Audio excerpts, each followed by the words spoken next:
The Intergalactic Coalition's flagship, Orimnix, hovered in orbit around Earth like an indignant hawk watching an unsuspecting mouse. Captain Durnok, a proud member of the Covordian species, stood with his forearms crossed, his skin a mottled blue that shimmered under the command deck's pale lights. Around him, his crew busily scanned planetary data. Humans? Durnok sneered, his voice a low growl. Primitive creatures of a backwater world. They call this Earth. Hardly seems like a fitting battlefield for an arm wrestling contest, let alone a meaningful challenge. Yes, Captain, agreed Lieutenant Frox, a wiry Florantian with 3 eyes and a disconcertingly wide smile. And yet, their reputation persists.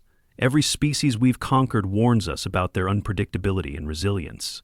They claim humans can endure almost anything.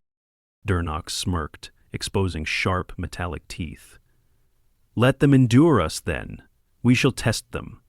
I refuse to believe in their so-called indomitable spirit. Prepare the diplomatic envoy. Several hours later, Captain Durnok, Lieutenant Frox, and a small contingent of the Orimnix crew descended to Earth. They landed in a bustling human city, Chicago, according to their maps, where they arranged to meet Earth's representatives in a nondescript building called a sports bar. The humans, represented by a relaxed-looking man in his 30s named Mark Adler, greeted them warmly. Mark's brown hair was slightly disheveled, and he wore an odd garment known as a hoodie, which bore the logo of a mythical creature called a dragon. He had an air of nonchalance that unnerved Durnok, who expected more reverence from a species meeting its cosmic superiors. Welcome to Earth, Mark said, extending a hand. We're glad you're here. Hope you don't mind the setting. We thought this might be a fun way to break the ice. Durnok stared at the offered hand, then reluctantly clasped it, wincing at the human's surprising grip strength. Your customs are strange, he muttered, but we are not here for frivolity. We seek to assess your species' worth through trials. Mark raised an eyebrow. Trials, huh? Well, we've got just the thing. Follow me. Mark led the aliens to a table in the back of the bar, where steaming plates of food awaited them. The tantalizing aroma was rich and smoky, tinged with a fiery undertone that tickled even Durnok's resilient nostrils. This, Mark announced with a grin, is one of Earth's greatest culinary inventions. Hot chicken wings. They're a staple of human culture, especially during major events like sports games. We thought you'd enjoy trying them as part of your evaluation. Durnok's eyes narrowed. He leaned closer to the plate, inspecting the glistening wings. They are small. Are these your livestock? Mark chuckled. Oh no, Captain. These are just their wings, cooked and coated in a special sauce. It's a test of fortitude, really. These wings are famous for their heat. Only the brave can handle them. Frox's 3 eyes blinked out of sync. Heat? Is this some form of thermal weaponry? Mark shook his head, still smiling. Nope, just a whole lot of capsaicin. It's a compound that makes spicy foods. Well, spicy. Go on, dig in. The aliens exchanged uneasy glances. Durnok, ever the leader, stepped forward. If this is a human test of strength, then I accept your challenge. The captain picked up a wing with one of his lower arms, inspecting the slick red glaze. He took a confident bite, expecting little from the human's so-called trial. For a brief moment, nothing happened. Then, like a plasma explosion, the heat hit. Durnok's eyes widened as the sensation overwhelmed his senses. His tongue felt as though it had been dipped in molten lava. Sweat, an unusual reaction for a Coborgian, began to bead on his brow. His throat constricted, and his 4 hands twitched uncontrollably as the heat spread like wildfire. Mark watched with feigned concern. Oh, sorry, did I forget to mention? These are extra spicy. Durnok coughed, a wheezing, strangled sound that alarmed his crew. What? Is this sorcery? Just good old-fashioned human ingenuity, Mark said, popping a wing into his own mouth and chewing with infuriating ease. Want some milk? It helps. The captain refused to concede defeat. With sheer determination, he forced down the rest of the wing, though his entire body seemed to rebel against him. His crew stared in horror, none daring to follow his lead. "Your turn, Frox," Durnock croaked, his voice a raspy shadow of its former self. Frox hesitated but knew he couldn't defy the captain's order. He gingerly picked up a wing with his elongated fingers, his 3 eyes darting nervously. He took a small bite and immediately regretted it. The Florantian emitted a high-pitched whistle, his species equivalent of a scream. "It burns!" Frox cried, flailing as though he were under attack. "Why would anyone consume this willingly?" The other crew members, emboldened by their leader's struggles, decided to attempt the challenge as well. One by one, they succumbed to the fiery torment, the bar filled with alien groans and gasps, interspersed with Mark's barely stifled laughter. "Water!" Mark finally bellowed, pounding the table with all 4 fists. "We demand water!" "Careful," Mark warned, sliding a pitcher of milk across the table. "Water doesn't help, it spreads the heat. Milk's your best bet." The aliens ignored him, guzzling water like parched travelers in a desert. Their cries intensified as the capsaicin spread, making their plight even worse. Durnock's shimmering skin turned a deep, blotchy purple, a sign of distress in his species. "This is inhumane," Frox wheezed, clutching his throat. "We cannot be defeated by poultry." Mark, his expression a perfect blend of amusement and sympathy, leaned back in his chair. "Well, you wanted a challenge. Welcome to Earth." As the aliens continued to struggle, Mark flagged down a waitress. "Better bring more milk. Looks like our friends are going to be here a while." The Orymnyx crew's collective dignity had been reduced to a puddle of sweat, tears, and an inexplicable sheen of spicy regret. Captain Durnock, his pride scorched as fiercely as his taste buds, sat glaring at the now empty pitcher of milk. Frox was slumped over the table, his elongated fingers splayed out as if he were contemplating the meaning of existence. Mark, unfazed and mildly entertained, leaned forward. "You guys all right? You're looking a little, well, cooked." Durnock growled, his voice hoarse. "Your species? This capsaicin, it is unnatural. You've weaponized your food." Mark shrugged. Not weaponized, really. We just enjoy a bit of spice. Builds character. But hey, I gotta hand it to you. Most folks wouldn't even finish 1 wing. You're tougher than you look." This faint praise did little to soothe the captain's wounded ego. "We are Kvordians. We have conquered solar flares, survived on planets with molten cores, and wrestled the hyper-beasts of Ilornis. This poultry cannot defeat us." From behind the captain, a low moan escaped Engineer Zerk, the smallest and least intimidating of the crew. Zerk was fanning his face with a napkin, his antennae drooping like wilting flowers. "I think I'm dying," he muttered. "My insides feel like they're being liquefied." Mark chuckled, raising his glass of beer. "You're not dying. You're just experiencing the burn. It's normal. Give it a minute. It'll fade." As the men sat around the fire, chatting thoughtfully for several minutes, Mark thought, "It'll fade." "It does not fade," Frock interjected, his 3 eyes squeezed shut as he clutched his stomach. "It spreads. I can feel it in my secondary stomach sac. This is an abomination." Mark tilted his head, intrigued. "Wait, you have 2 stomachs?" Durnock shot him a withering look. "Our physiology is irrelevant.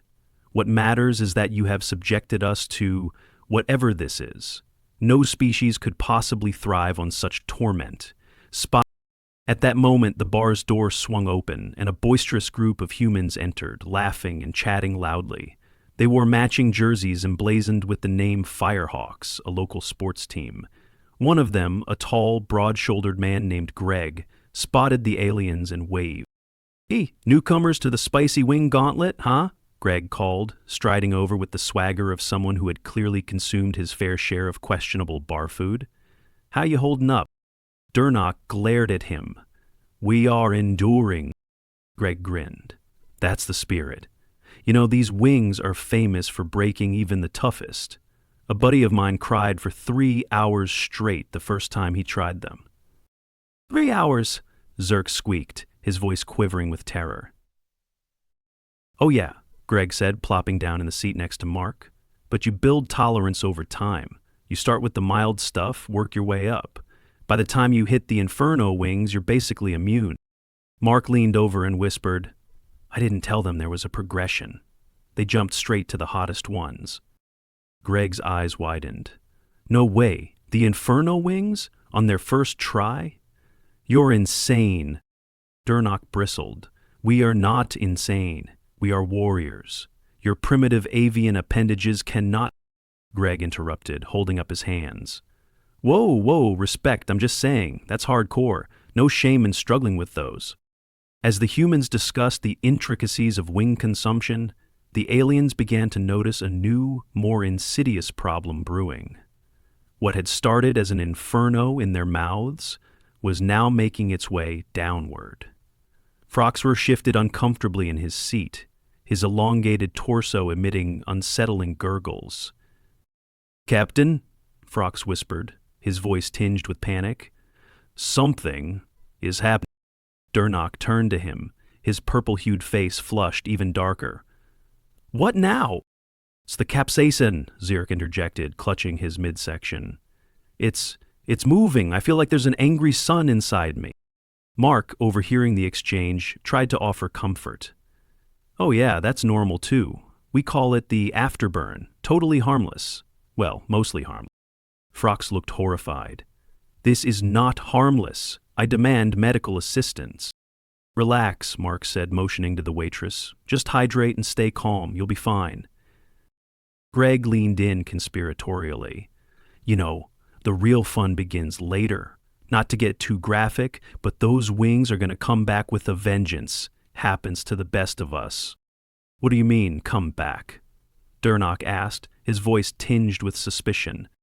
Greg just grinned and patted him on the shoulder. You'll see.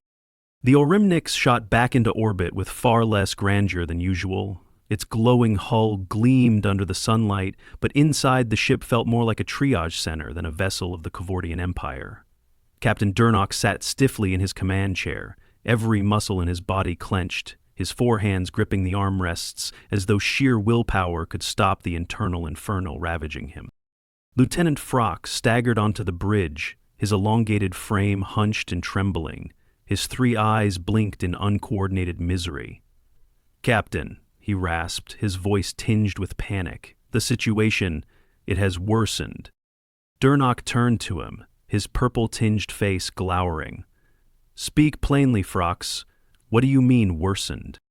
Frox gestured weakly at his abdomen. The poultry's effects are escalating. I believe I require immediate access to the waste management facilities. Zirk, seated at a nearby console, groaned loudly. His normally vibrant green antennae drooped and his eyes glistened with unshed tears. Me too, Captain, he whimpered, clutching his midsection. Something's moving inside me. It feels like molten plasma. Durnock growled, ignoring the alarming gurgle in his own stomach. You are Kvorgians, warriors of the Coalition. We do not succumb to digestive distress from primitive poultry. As if to mock his bravado, a deep, resonating growl emanated from his own abdomen, loud enough to make Frox flinch. Durnock froze, his face darkening with embarrassment. Permission to leave the bridge, Captain, Zirk pleaded, rising unsteadily to his feet. Durnock sighed. Granted. Frox, accompany him. Make use of the waste management facilities and report back once you've stabilized. The 2 aliens didn't wait for further instructions.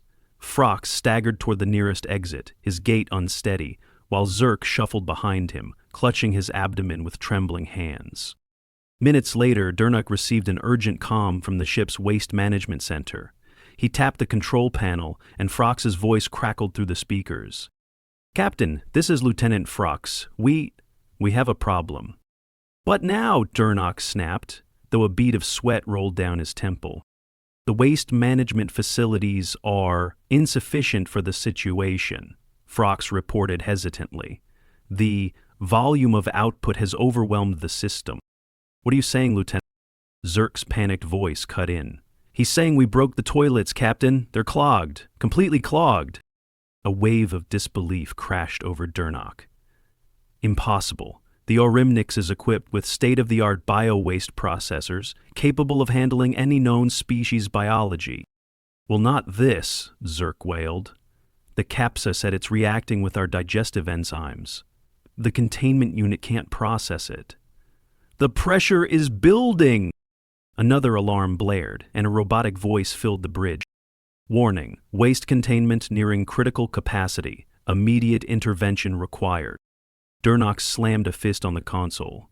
Engineering! Report! Chief Engineer Vlor, a hulking reptilian alien, appeared on the view screen, his scaled face twisted in confusion. Captain, the waste management system is in crisis. The material being expelled by the crew contains unstable compounds that are interfering with the processors. It's causing blockages. Fix it, Durnok barked. I'm trying, sir, Vlor said, his tone grim. But the system is on the verge of rupture. If the influx continues, we may need to vent the containment unit into space. Durnok's eyes narrowed.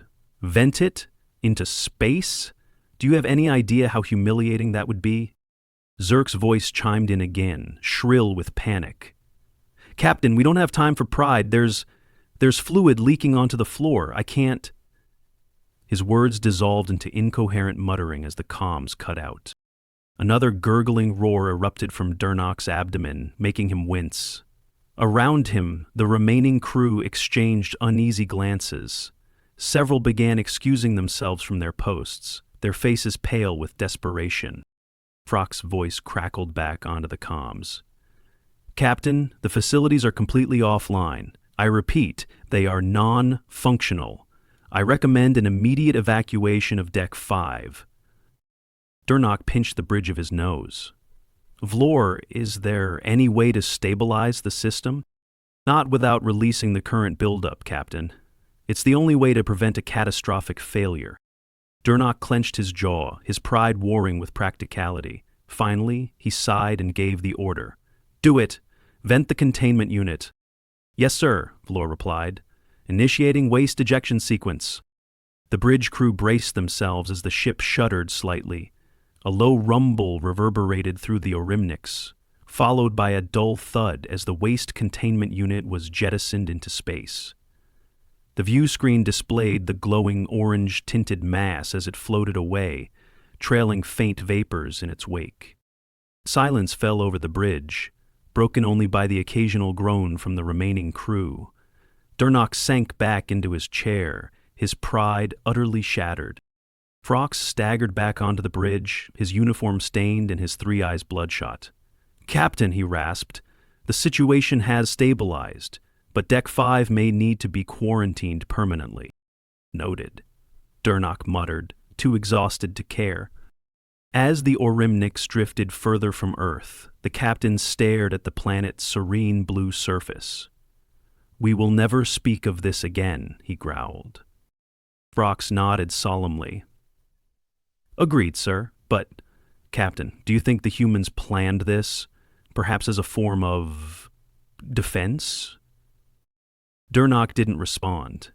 He simply glared at Earth, his stomach still churning, and silently vowed that the Kevordian Empire would never return to this infernal world.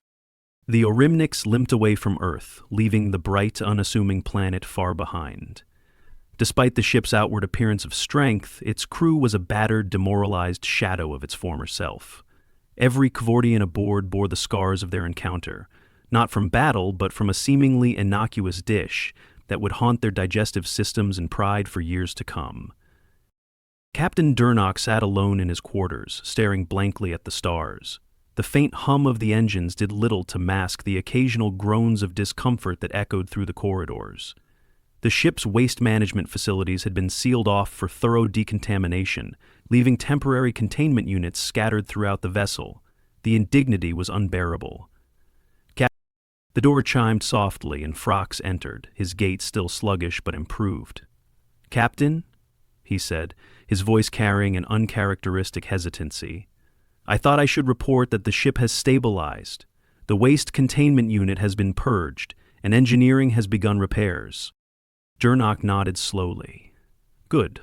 At least something has gone right today." Phrox hesitated. "There's one more thing, sir. A message from Earth." Durnok's eyes narrowed. "A message?" "Yes, sir." Phrox handed over a small datapad. "It was transmitted just as we entered warp space. It appears to be from a human named Mark Adler." Durnok took the pad and activated it. Mark's face appeared on the screen, his expression as infuriatingly casual as ever.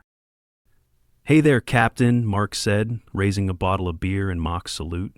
"Just wanted to say thanks for stopping by. Hope you and your crew enjoyed the wings. Oh, and don't worry about the tab. We comped it as a gesture of goodwill. Consider it a diplomatic win for both sides." Durnok's jaw clenched. Mark continued, his grin widening. "Anyway, if you're ever back in the neighborhood, come by for another round. We've got something called Ghost Pepper Madness that I think you'd find enlightening. Safe travels." The message ended, leaving Durnok gripping the datapad with all four hands, his metallic teeth grinding audibly. "Insufferable human," he growled. "Enlightening? He mocks us even now." Phrox cleared his throat awkwardly. "To be fair, Captain, it seems their species genuinely enjoys these culinary tortures. Perhaps they saw this as a sign of respect." "Respect?" Durnok snapped, slamming the datapad onto the table. "They lured us into a trap. Their wings were a test of endurance, and we failed." He paused, his face darkening further. "Do you know what this means, Phrox?" Phrox hesitated. "That we underestimated them?" "Yes," Durnok said bitterly. "For all our advancements, for all our conquests, we were bested by primitive poultry coated in chemical fire. The humans possess a resilience that defies logic. If their food can do this, imagine their true capability." Phrox shifted uneasily. "Do you believe their wings were a deliberate weapon, Captain?" Durnok leaned back, his gaze fixed on the stars. "I don't know, but one thing is certain. We cannot underestimate them again. Their unpredictability is their greatest strength. No strategy can anticipate such madness." The room fell silent as the implications settled over them. Phrox finally spoke, his voice softer. "What are your orders, sir?" Durnok sighed heavily. "We will report this to the Coalition, selectively. The details of this incident will not leave this ship. As far as the Empire is concerned, the humans are resilient, resourceful, and dangerous. And if they ask about the waste containment failure," Phrox asked cautiously. "We say nothing," Durnok replied firmly. "History will remember the Orimniks as victorious in all endeavors, not as the ship that was undone by poultry." Phrox nodded, though his expression betrayed his lingering discomfort. "Understood, Captain." As Phrox left the room, Durnok stared out at the infinite expanse of space. His pride, though battered, burned with renewed determination. The humans had won this round, but they had also revealed something vital. Their strength lay not in their weapons or their technology, but in their sheer absurdity. Durnok allowed himself a faint smirk. "Primitive creatures," he muttered. "Perhaps, but formidable nonetheless." Far behind, on Earth, Mark Adler raised his glass as the bar erupted in laughter. The story of the aliens who couldn't handle Earth's hottest wings had already become a local legend. Unbeknownst to him, the Orimniks and its crew were speeding away, their tails metaphorically tucked between their legs. But their respect for humanity irrevocably and begrudgingly elevated.